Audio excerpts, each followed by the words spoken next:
સત્ય જ્ઞાન ચેનલમાં આપ સર્વેનું હાર્દિક સ્વાગત છે. આપણે કટઓફના તો બધા લેક્ચર જોઈ લીધા, બરાબર છે. ઘણા બધા યુટ્યુબરો છે, મેં જોયા, એક બે યુટ્યુબર છે એવા જેમણે આપણા લેક્ચરમાંથી કોપી મારી છે, બરાબર છે. પણ એ ખરેખર એને જોવાનું કે આપણે કેટલું હવે શિક્ષક બનવાના છે. હવે જે ખોટી માહિતી તમે જે આપો છો એ સારું ના કહેવાય, બરાબર છે. આપણે એનાલિસિસ કરીને પરફેક્ટ મૂક્યું હતું. અમુક એમાં બેડથી કોપી માર્યું છે પોતાના વ્યૂ લાવવા માટે લેક્ચર બનાવ્યા છે ઘણા 2-3 એવા છે, બરાબર છે. એટલે આપણે એ તો ખબર પડી ગઈ કે આપણે સારું કન્ટેન્ટ લેક્ચર થકી આપીએ છીએ ફર્સ્ટ નંબરનું, બરાબર છે. એટલે જેટલા કોપી લેક્ચર મારે છે એમને તો યુટ્યુબ થકી હું ધારું તો કોપીરાઇટ લાવીને એની ચેનલ છે એ બેન પણ કરાવી શકું છું, પણ આપણે એવું કરવું નથી, બરાબર છે. જોઈએ હવે એકાદ બીજી વાર રિપીટ થશે તો હું 100% એની યુટ્યુબ ચેનલ બેન કરાવી દઈશ, 100%, બરાબર.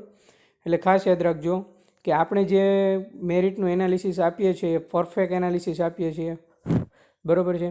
અને એની કોપી મારે એટલે કોઈ પણ હોય એમને દુઃખ તો થાય જ, બરાબર છે. કોઈ પણ યુટ્યુબર હોય એમને. એટલે કોપીરાઇટ ક્લેમ કરવા માટે ઘણી બધી પ્રોસેસ છે. મારા મોબાઈલ થકી ધારું તો અત્યારે જ બેન થઈ જાય, બરાબર છે. એટલે એ લેક્ચર જોઈશે તો એમને ઓટોમેટિકલી વોર્નિંગ મળી જશે કે હવે આપણે આ કરવાનું નથી. તો ટેટ 2 ભરતીમાં જેટલા પણ મેરિટવાળા શિક્ષકો છે એ 100% આપણે મેરિટના લેક્ચર બહાર પાડેલા છે, એનાલિસિસ જોઈ લેજો તમે. એમાં જૂના રિપીટ નહીં થાય, બરાબર છે. અને મેરિટ કેટલું રહેશે એ તમે 100% એ લેક્ચરમાં કહી જ દીધું છે, બરાબર છે. હવે કેટલા જૂના રિપીટ નહીં થાય એનું કારણ શું છે જોઈ લો. તમને વિગતવાર માહિતી અહીંયા હું આપું છું. આના લીધે જૂના રિપીટ નહીં થાય કે શિક્ષણ વિભાગના ઠરાવ ક્રમાંક અનુસાર જે હાલની સરકારી શાળામાં જે વિદ્યાસહાયક કે શિક્ષક તરીકે નોકરીમાં હોય તેઓએ જ નોકરીમાં અરજી કરતાં પહેલાં નિમણૂક સત્તાધિકારીનું એનઓસી છે એ નામવાંધા પ્રમાણપત્ર મેળવવાનું છે, બરાબર છે. હવે જો એનઓસી મેળવ્યા વગર આ લોકો અરજી કરશે તો એની અરજી રદ થશે. એનઓસી મેળવનાર 3 વર્ષથી વધુ નોકરીવાળા ઉમેદવારે રાજીનામું મંજૂર કરાવ્યાની નકલ રજૂ કરીએથી જિલ્લા પસંદગી પાત્ર ગણાશે. સર્વપ્રથમ તો એ લોકોએ રાજીનામું આપવાનું છે, પછી જ જિલ્લા પસંદગી માટે હાજર થવાનું છે, બરાબર છે. પહેલાં એમણે એનઓસી રહેવાનું છે અને એનઓસી મેળવનાર 3 વર્ષથી વધુ નોકરીવાળા ઉમેદવારો હોય ને એણે રાજીનામું મંજૂર કરાવ્યાની નકલ રજૂ કરીએથી જિલ્લા પસંદગી માટે પાત્ર ગણાશે આ લોકો. ત્યાં સિવાય એ લોકો પાત્ર ગણાશે નહીં. અને એનઓસી મેળવનાર 3 વર્ષથી ઓછી નોકરીવાળા ઉમેદવારોએ બોન્ડની 3 લાખની રકમ ભર્યાનું ચલણ અને રાજીનામું મંજૂર કરાવ્યાની નકલ રજૂ કરીએથી જિલ્લા પસંદગી માટે પાત્ર ગણાશે. હવે જો એમણે 3 વર્ષથી વધુ હોય એમણે રાજીનામું આપવાનું છે, એનઓસી લેવાનું છે.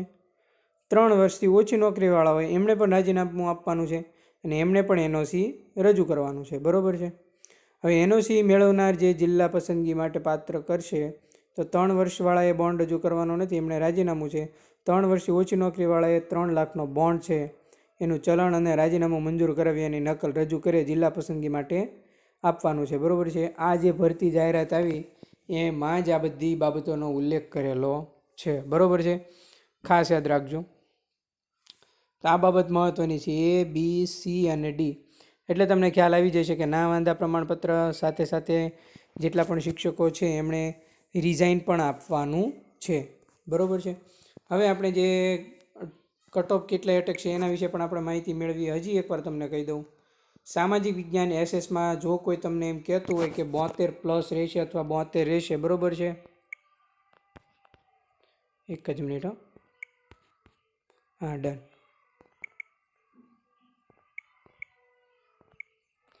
72 વાળાએ વાટ જોવાની, બાકી બધાએ રાહ નહીં જોવાની, બરાબર છે. મેં એક કટઓફનો લેક્ચર જોયો હતો, બરાબર છે.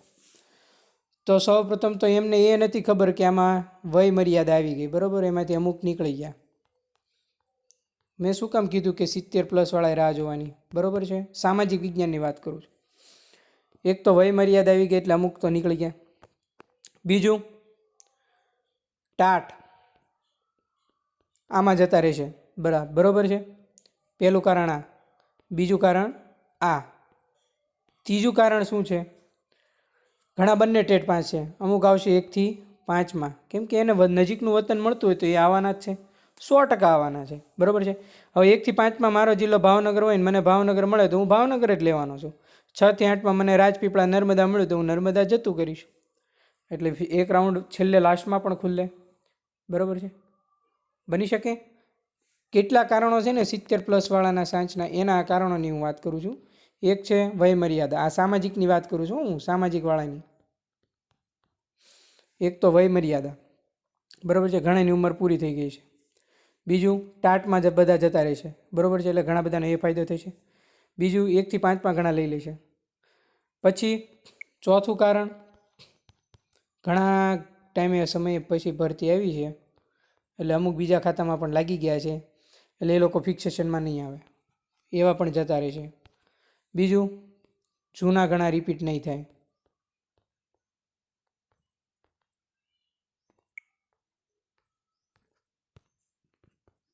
બરાબર છે. બાકી ટેટ ઘણાએ પાસ કરી છે, બરાબર છે, બધા ફોર્મ ભરશે, તે ઘણા નવા એડ થયા છે. પણ હું તમને કહી દઉં, 18% પરિણામમાં જે બતાવે છે ને સમાજશાસ્ત્રમાં 120 ઉપર ને આ તે, એ ખરેખર મેથ સાયન્સના છે મોસ્ટ ઓફલી. સામાજિકમાં રિઝલ્ટ એકદમ નીચું આવ્યું છે, બરાબર છે. 2017 વાળા હશે ઘણા એમાં, બરાબર છે.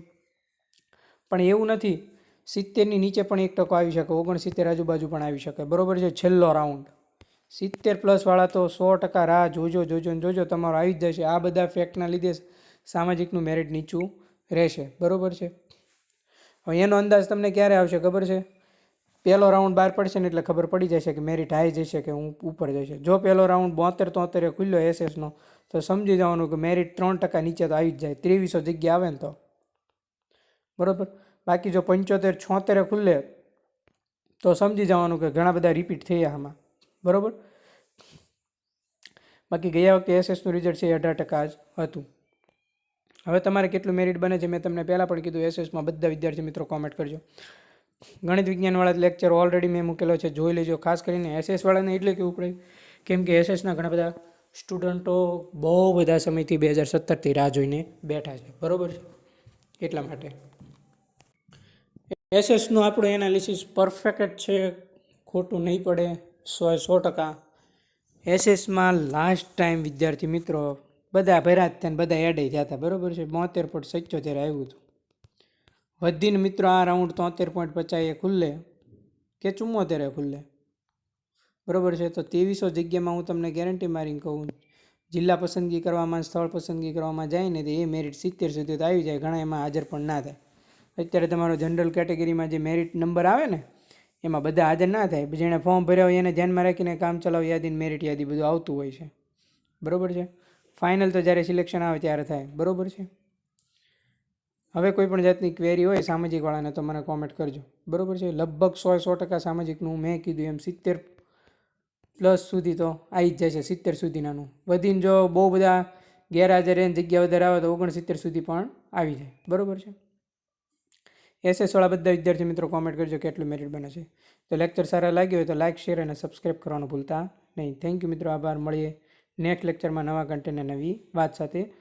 19 તારીખ સુધી ફોર્મ સ્વીકારવાની તારીખ છે, 16 સુધી ફોર્મ ભરવાની તારીખ છે, ત્યાં સુધી ફોર્મ ભરી દેજો, બરાબર છે. થેન્ક યુ મિત્રો, આભાર.